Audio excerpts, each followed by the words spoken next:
tanging ang Madre Superior lamang sa the first France ang nakakaalam na si Lourdes Soberón ay ang pinagpakitaan ng Birhen sa Lourdes. Ano ang sabi niya? Ako ay katulad sa isang walis hambog na matapos ay ito'y gamitin, ito ay sasabi na lamang sa likuran ng pinto. Napakagandang espiritualidad.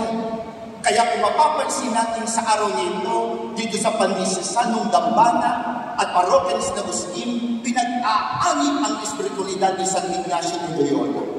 Ang pagkurong, ang paghinto, ang pagtigil, ang pakikinig sa Diyos at bayakan ng Diyos ang mangusap sa kanyang para sa kanyang pagbabago at ang espiritualidad ni Santa Bernardita Soberón ng Lourdes, Francia na pinagpakitaan ng Inang Birhen Maria. Kayo isa na ang iwanan sa ating hamon para sa ating lahat. Hanapin natin ang tunay na kayamanang hindi mawawala sa atin. At kapag ito ay ating nasa hubungan, makita natin na ang kayamanan pala ito ay hindi nasisi. Ang kayamanan pala ito ay hindi nauubos. Kaya pala natin ipagpalit ang lahat para sa kapanatagan, sa kapayapaan, hindi ng ating katawang pisikal, kundi ang tunay na kapanatagan at kapayapaan ay nag-ugat at nagsisimula sa kanya-kanya nating puso. Magpasalamat tayo sa Panginoon, sapagkat sa araw nito, tunay na araw ng mahal ng Inang Birhen Maria. Magkaiba man ang sagisag na mahal na Birhen ng Ina ng Laging Saklolo at ang mahal na Birhen ng Lourdes. Pero isa pa rin silang Ina ni Jesus at Ina natin.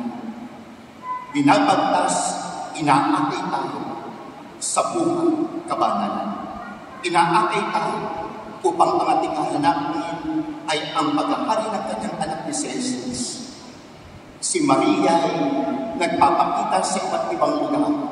Si Maria ay merong iba't ibang mga titulo o sadisa. Pero isa lamang ang alam ng isa. To be with my son and forever to be with my son.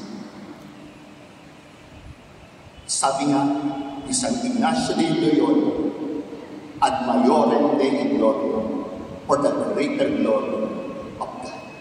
At ang sabi naman ni Santa Bernardita Soberón, maging tunay na alin ng lahat ng mga alin, si Maria, sa kabutihan, sa kabanalan, at kadalisayan, ngayon at magpasawalang hanggan. Amen. Sa ngalan ng Ama, ng Anak, at ng Espiritu Santo. Amen.